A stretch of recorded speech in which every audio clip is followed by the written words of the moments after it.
अपराध फिल्में देखकर, टीवी सीरियल देखकर या वीडियो देखकर अपराध की बारीकियां सीखने वाले और उन बारीकियों के हिसाब से आपराधिक घटनाओं को अंजाम देने वाले ये भूल जाते हैं कि अपराधी कितना भी शातिर क्यों ना हो, घटना स्थल पर कोई ना कोई सबूत छोड़ कर जाता है। सबूत आज नहीं मिलेगा, 6 महीने बाद नहीं मिलेगा, साल भर बाद नहीं मिलेगा, लेकिन मिलेगा जरूर, किसी माध्यम से मिलेगा जरूर। चाहे आखिरी बार, आखिरी घटना के आखिरी समय में कोई किसी ने उसे देखा हो या मोबाइल लोकेट हुआ हो या कोई भी एक ऐसा माध्यम पुलिस के हाथ लगेगा और आरोपी पकड़ा जाएगा।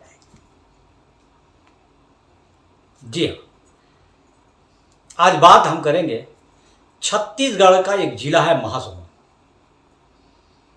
महासमुंद की बिरकोनी से 40 साल का एक युवक लापता होता है और 6 महीने तक उसका कोई सुराग नहीं मिलता। 6 महीने बाद पुलिस के हाथ एक क्लू लगता है कि साहब 6 महीना पहले मैंने फला व्यक्ति को एक पेटी लेकर घर पे जाते देखा था।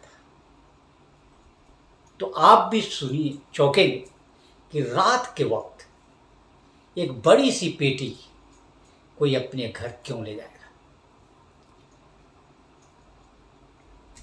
तो ये क्लू जिसने पुलिस को आरोपियों तक पहुंचा दिया। अन्यथा पुलिस तो इसे गुम इंसान मान कर ही चल रही थी। पुलिस को भी लग रहा था कि किसी कारण से कहीं चला गया हो। तो घटना है महासमुंद से 12 किलोमीटर दूर एक जगह है बिरकोनी, और ये बिरकोनी जो है वो सिटी कोतवाली थाना क्षेत्र के अंतर्गत ही आता है। इसी बिरकोनी में एक लालवानी गली है और यहीं पर एक लोहानी बिल्डिंग। इसी लालवानी गली में एक यूपीएस चंद्राकर 40 साल का युवक रहा करता था। 8 दिसंबर 2003 को यूपीएस चंद्राकर अचानक घर से कहीं चला गया। 14 दिसंबर को यानी 5 दिन बाद, 6 दिन बाद, जो यूपीएस की पत्नी है देविका चंद्राकर, जो पेशे से शिक्षिका है, वो सिटी कोतवाली थाना पहुंचती है, रिपोर्ट दर्ज कराती है, कहती है कि मेरे पति 8 दिसंबर से लापता है, कहीं चले गए हैं, उनका कोई पता नहीं चल रहा है, मोबाइल भी बंद है। तो पुलिस पूछती है कि 8 दिसंबर से लापता है और आप 14 दिसंबर को आप रिपोर्ट दर्ज करा दें। तो देविका बताती है कि वो अक्सर 2-3 दिन के लिए ऐसे कहीं चला जाया करते थे, लेकिन फिर आ जाया करते थे। तो उनकी आदत में शुमार था। तो मुझे लगा कि हो सकता है वो कहीं गए हो। इस बार 3 की जगह 6 दिन बीत गए, जब नहीं आए तो मैं रिपोर्ट करा रही। तो पुलिस गुम इंसान के मामला दर्ज करती है और यूपीएस चंद्राकर की तलाश शुरू करती है। उसका मोबाइल स्विच ऑफ आता है। उसके जानने वालों से उसके बारे में पूछताछ करती है। ये पता करती है कि आखिरी वक्त तो कब और कहाँ देखा गया था। परिवार वालों से भी बयान लेती है कि कहीं किसी पारिवारिक विवाद के चलते तो घर छोड़कर नहीं चला गया, किसी से कोई पुरानी रंजिश तो नहीं, या तमाम तरह की जो भी पुलिस कोई जिस एंगल पे जांच करनी होती है पुलिस उस एंगल पे जांच करती है, लेकिन हाथ कुछ लगता नहीं और धीरे धीरे वक्त बीतता जाता है और 6 महीने बीत जाते हैं। इस 6 महीने के दौरान 2 बातें होती हैं और यही 2 बातें हैं जो पुलिस को सोचने पर मजबूर कर देती है। पहला ये कि पूरे 6 महीने के दौरान, 7 महीने के दौरान, जब दिसंबर में 2023 में यूपीएस लापता होता है और मई 2024 में तक सिर्फ थाने में यूपीएस चंद्राकर के बारे में जानकारी लेने के लिए उसका भाई मनीष चंद्राकर याद आता।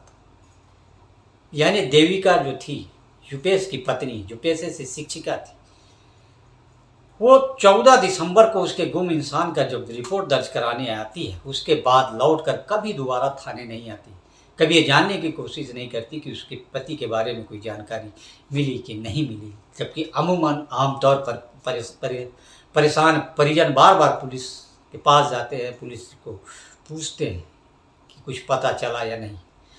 लेकिन इस 6 महीने 7 महीने के दौरान देविका एक बार भी पुलिस थाने नहीं गई। ये बात पुलिस को खटकी कि कोई पत्नी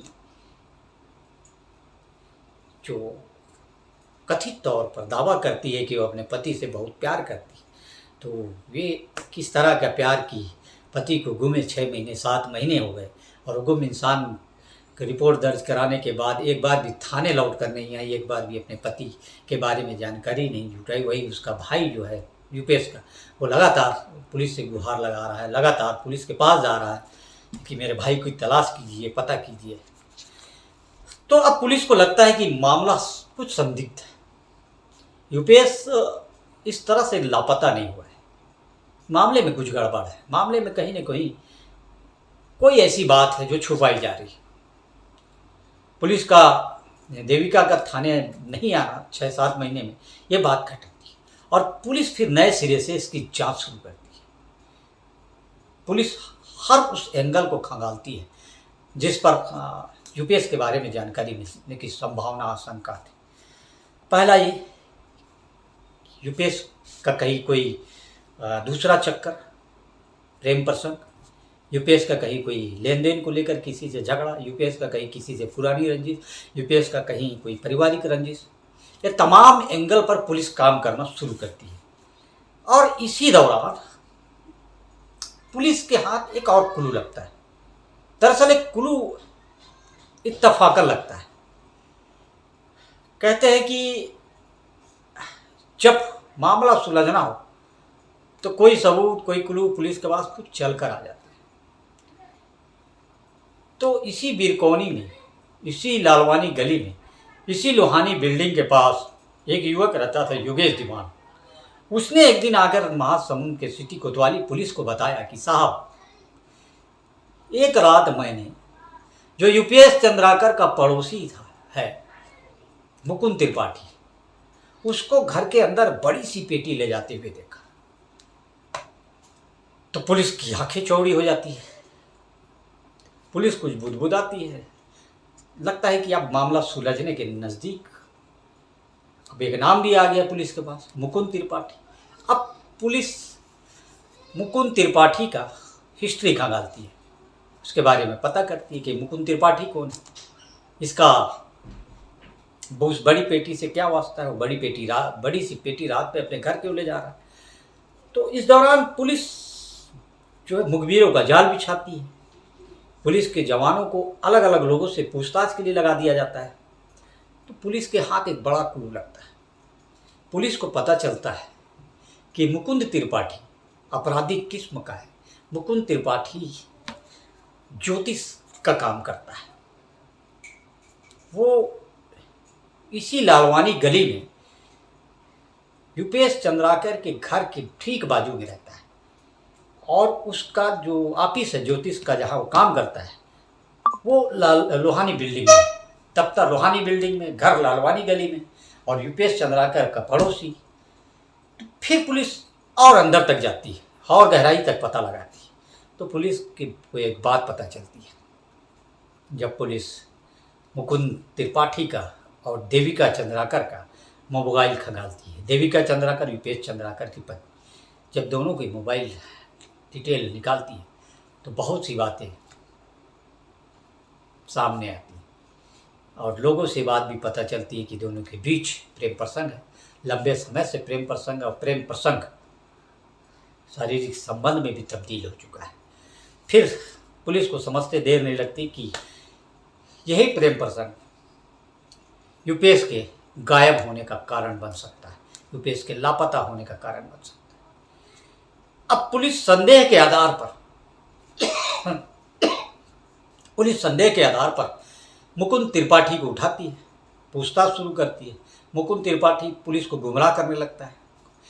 1-2 दिन तो गुमराह करता है। लेकिन पुलिस जब अपने पे आती है, पुलिस अपने स्टाइल से जब पूछताछ करती है, तो फिर वो टूट जाता है। और उसके बाद मुकुंद त्रिपाठी जो कहानी बताता है, सुनकर पुलिस भी हैरान रह जाती है। मुकुंद त्रिपाठी ने पुलिस को जो अपने इकबालिया बयान में बताया, उसके मुताबिक जब वो लालवानी गली में यूपेश चंद्राकर का पड़ोसी बनकर आया, तब उसे पता नहीं था कि आने वाले समय में देविका चंद्राकर के साथ उसके नैन लड़ जाएंगे। और चूंकि मुकुंद त्रिपाठी दिखने में भी हैंडसम युवक, तो देविका धीरे धीरे मुकुंद की तरफ आकर्षित होने लगी। और एक दौर ऐसा आया कि उसके प्रेम जाल में फंस गई, दोनों में प्रेम हो गया और प्रेम बढ़कर शारीरिक संबंध में स्थापित होने लग गया, बेरोज की बात होने लग गई। तो ये बात धीरे धीरे यूपेश चंद्राकर को पता चली। तो यूपेश चंद्राकर ने पहले तो इसे हल्के में लिया, लेकिन एक दो बार उसने जब देविका को मुकुंद चंद्राकर के घर से निकलते हुए देखा, तो फिर उसे शक हुआ। और एक दिन उसने लगभग उसे रंगे हाथों पकड़ लिया था। उस दिन उसने देविका की जमकर फटकार लगाई। अब देविका को लगने लगा कि यूपेश उसकी राह में कांटा बन रहा है। यूपेश अब उसे ये बात बर्दाश्त नहीं हो रही थी। वो 8 तारीख को पहुंचती है मुकुंद चंद्राकर के पास, मुकुंद त्रिपाठी के पास, और बताती है कि मुझे और तुम्हें आपस में रिश्ते में देखकर अब यूपेश अब गाली गलौज पे उतारू होने लग गया है, मारपीट पे उतारू होने लग गया है। तो उसका कुछ उपाय किया जाए, उसका कुछ हल निकाला जाए, उसका कुछ रास्ता निकाला जाए। फिर उसी दिन शाम 8 दिसंबर को फिर देविका मुकुंद के घर पहुंचती है। लेकिन इस वक्त उसकी सास भी उसके साथ होती है देविका की, और वो बताती है कि मुकुंद उससे झगड़ा कर रहा था शाम को, तो उसने उसके सर पर डंडा मार दिया और वो बेहोश होकर गिर गया। मुकुंद देविका के घर पहुंचता है तो देखता है कि यूपेश जमीन पर पड़ा हुआ है। तो मुकुंद देविका और देविका की जो माँ है, यानी यूपेश की जो सास, वो तीनों उठाकर उसे पलंग पर लिटाते हैं। उसके बाद प्लान तय होता है। प्लान के मुताबिक मुकुंद अपने घर में आता है, रात होने का इंतज़ार करने लगता है। रात होता है, वो यूपेश की बॉडी को खींचकर अपने घर ले आता है। शाम के वक्त, क्षमा चाहता हूँ, शाम के वक्त खींच कर घर ले आता है। उस वक्त ये दोनों घर से बाहर होते हैं, देविका और देविका की माँ। घर लाने के बाद वो लाश को उगड़ू बैठाता है। लाश को उगड़ू बैठाने के बाद वो रस्सी से लपेटता है। रस्सी से लपेटने के बाद जो घर में पहले से पड़ा जो प्लास्टिक है, वो प्लास्टिक को 3 लेयर में लपेटता है। उसके बाद वो फ़ोन करता है देविका को, बताता है कि काम हो गया, अब तुम लोग घर आ जाओ। वो लोग घर आ जाते हैं। फिर ये बाज़ार पहुंचता है। उस शाम रात बाज़ार से एक बड़ी सी पेटी लाता है रिक्शा में लोड करवा कर, और वो पेटी को ऊपर अपने घर में ले आता है। वहाँ से लाश को जो यूपेश, तब तक उसकी मौत हो चुकी है, उसकी लाश को पेटी में डालता है, पेटी को बंद करता है। फिर अपने कमरे में ताला लगाता है और थोड़ी दूर पर स्थित लोहानी बिल्डिंग पहुंचता है जहां उसका दफ्तर है। वो दफ्तर में पहुंचने के बाद पूरा निरीक्षण करता है कि लाश को ठिकाने कहाँ लगाया जाए। और इत्तेफाक देखिए कि सामने ही एक घर के, मतलब लोहानी बिल्डिंग जहाँ इसका ऑफिस है, के सामने कंस्ट्रक्शन का काम चल रहा होता है, और वहाँ कुछ फावड़ा, गैती, रापा आदि पड़ा होता है। तो फावड़ा, गैती, सब्बल ला के अपने ऑफिस में रख देता है। फिर रात होने का इंतज़ार करने लगता है। रात होता है, फिर वो अपने घर पहुँचता है लालवानी गली। वहाँ पास खड़े एक रिक्शा में उस पेटी को लोड करता है। फिर अपने ऑफिस आता है, पेटी को फिर वो लेकर ऊपर अपने ऑफिस पहुँचता है। इस पूरे काम में पेटी को उठाने से लेकर उसके ऑफिस तक ले जाने तक पूरे काम में देविका और उसकी माँ उसका सहयोग करती है। फिर जो सब्बल और गैती वो कंस्ट्रक्शन साइट से लेकर आया रहता है, उससे फिर वो गड्ढा खोदता है। 5 फीट का गड्ढा खोदा जाता है। 5 फीट का गड्ढा खोदने के बाद पेटी को गड्ढे में दफन कर दिया जाता है। उसमें ढेर सारा नमक डाल दिया जाता है और उसके बाद समतल कर दिया जाता है। दूसरे दिन वापस फिर सब अपने अपने घर चले जाते हैं तीनों। दूसरे दिन फिर ये मुकुंद अपने ऑफिस पहुंचता है और बड़ी बारीकी से जहाँ गड्ढा खोदा रहता है वहाँ फर्श बिछाता है, उसमें चारों तरफ सीमेंट का खोल बिछाता है। तो देखने से लगता ही नहीं कि यहाँ कभी कोई गड्ढा खुदा हो, यहाँ कभी कोई लाश दफन हो।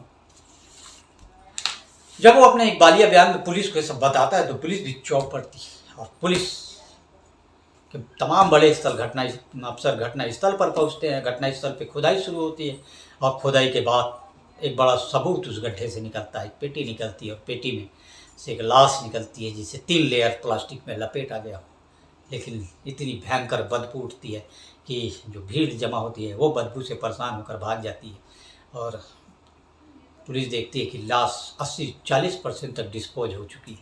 लाश को मेडिकल कॉलेज भेज दिया जाता है और मुकुंद के इकबालिया बयान के आधार पर मुकुंद को देविका को गिरफ्तार कर लिया जाता है और देविका की जो माँ है अंजलि चक्राकर वो अब तक फरार है, पुलिस गिरफ्तार में नहीं आई है। इधर लाश की शिनाख्त भी हो जाती है। मनीष कपड़ों के आधार पर अपने भाई की शिनाख्त कर लेता है कि ये मेरे भाई यूपीएस की लाश है। बावजूद पुलिस लाश को कुछ डीएनए रिपोर्ट के लिए भी भेजती है। तो एक ऐसी कहानी थी जिसमें पत्नी को किसी दूसरे से मिलने से, किसी दूसरे से शारीरिक रिश्ता बनाने से मना करता है। पत्नी को ये बात खलती है, पत्नी को ये बात उसको ऐसा लगता है कि मेरी आज़ादी पर अंकुश लगाया जा रहा है और वो अपने प्रेमी के साथ मिलकर अपने पति की हत्या करती है। तो ये कहानी छत्तीसगढ़ के महासमुंद जिले की और मई महीने में इस पूरे मामले का खुलासा हुआ और एक क्लू से पुलिस ने इस बड़े घटनाकांड का, इस अंधे कत्ल का राजफाश कर दिया। तो थी क्राइम की हमारी छोटी सी कहानी। कैसी लगी कमेंट बॉक्स में ज़रूर बताइए। इस तरह की और कहानी सुनने के लिए हमारे चैनल को लाइक शेयर सब्सक्राइब जरूर करें। तब तक के लिए नमस्कार।